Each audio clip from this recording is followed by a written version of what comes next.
All right. Hey, everybody, it's Dr. B. And this class is called the Stress Regulating System, Toxic Stress and Resilience. Remember, we're in Module 1, the Introductory Trauma-Informed Care and Resilience Certification section. Ticker, that's what we call it. And that means Trauma-Informed Care and Resilience Certification. So this is class 3. It's called the Stress Regulating System, Toxic Stress and Resilience. And the class objectives for this class are the guiding principles of trauma-informed care. You're going to watch a video. What is stress? 3 types of stress, the stress response, and then how do we regulate it? The stress regulating system. Mirror neurons, that's some of the neurobiology of stress. We're going to talk about a case study, Gabriel Fernandez. Hopefully you did the pre-homework before attending this class so you understand what the Gabriel Fernandez story is. And if you haven't done that, you might want to jump back so you know what we're talking about in that section. And what are the long-term consequences of ACEs, adverse childhood experiences? A little bit more about resilience, because we always talk about resilience and how to overcome adversity, as well as the podcast Wiring for Wellness. All right, with that, let's get started. Okay, so trauma-informed care principles. These are very important principles when we're implementing trauma-informed care. And we have a video for you. So check it out, and then we'll come back.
All right, let's talk about the brain, one of my favorite subjects, and it's also just an overwhelmingly complex subject. So let's try to break it down and make it a little bit more simple. So if you put your hand on your forehead, this is your cortex. This is where logical, rational thinking happens. And then there's the emotional center, which is the limbic system, and that's inside your brain. If you put your hands here and you think about if you were to be able to push your fingers in and touch the middle of your brain, that you would be touching the limbic system. And then you have, if you touch kind of in the back of your head, but if you were to be able to go in kind of deeply, that's your brain, that's your midbrain. So the limbic system is all about memories, declarative and non-declarative memories, which are memories that are easily retrievable and memories that are unconscious.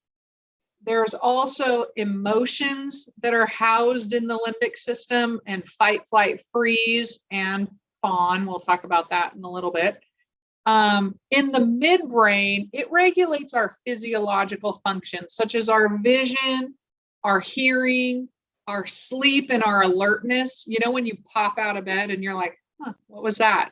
That's mediated by our midbrain. It sort of takes care of us without us needing to be conscious of everything that's going on within our body at all times.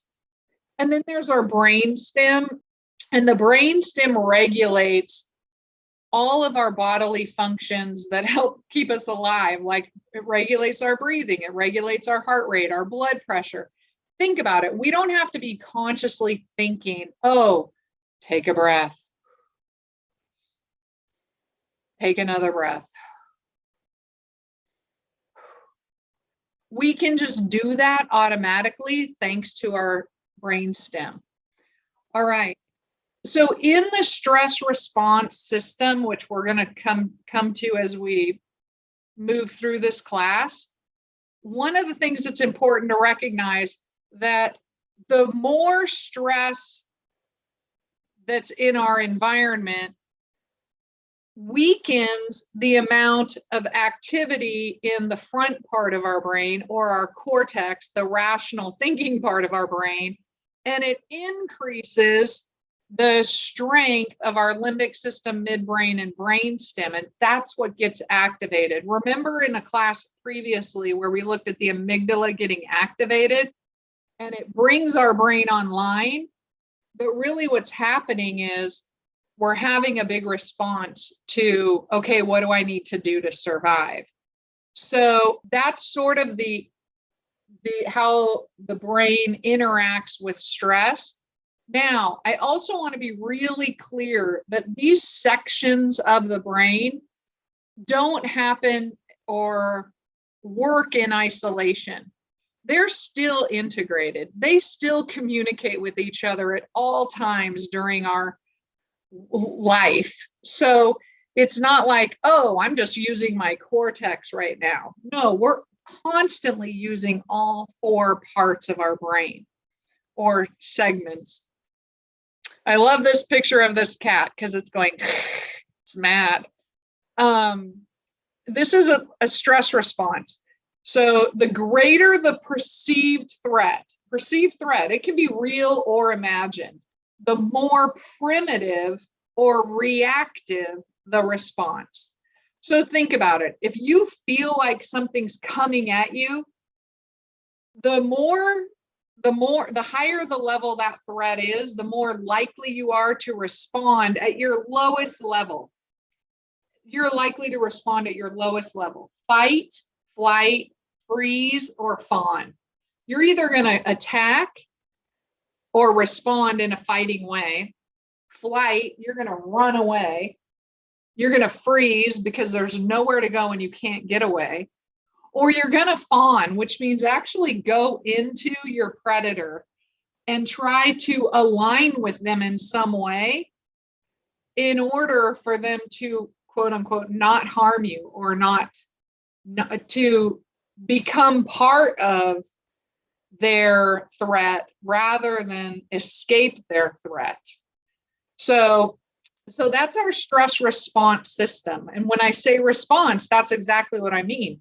It's not something you consciously think about, I wonder if I should fight this scary, mean cat or lion or person, or if I should run away, or should I freeze? No, this happens instantaneously with the brain in terms of activating. It happens on an unconscious level, how we respond to a stressful threat. And it doesn't even have to be a real threat. It can be a perceived threat. So we can be activated by a threat that happened in the past that's not even necessarily happening to us in the present. And we can respond in a fight, flight, freeze, or fawn fashion. Oh, it rhymed. Okay. What happens to our body when we have a stress response? What does that even mean? Like, what goes on in our body? Well, first of all, we have an increase in blood pressure and an increase in heart rate. Think about it. If you get scared, all of a sudden your heart starts to beat faster. and your breathing rate increases. So, because you got to get oxygen in your body and you have to increase your muscle tone so your body releases all the stored sugar to get you ready to physically be able to fight or flight. And so there's a hypervigilance. All of a sudden, you're very sensitive to everything in your surroundings. So there's a heightened, that's what hypervigilance means, is being aware of your surroundings in a very reactive, responsive way. And we tune out all non-critical information. So if I'm in a stress response, moment, and somebody comes up to me and says, hey, you know what? I'm going to make a grocery list. Is there anything you want to put on the grocery list? I'm like, I don't need to, I can't deal with that information right now. It's non-critical to what's going on with me. I'm too worried about a threat in my environment, whether it's perceived or real. I have to tune everything out, prep my body to respond in a fight, flight fashion. Okay, hope that makes sense. And look at these babies are trying to like tune out their experience by not being able to see and not being able to hear because they need to deal with whatever it is that's going on in their environment. And that's stressful. Their bodies are having a whole lot of activity and they have no conscious awareness of what's happening. So that's how you end up carrying that into adolescence, adulthood, and long term, and other relationships. So we're going to see what a stress response looks like again. And I remember Harlow's monkeys, the experiments with Harlow's monkeys. So I'm sorry to do this to you, but it's really important to watch this kind of a stress response in order to know what we're talking about. Like, it's good to have a visual explanation of what it looks like so your brain can store that.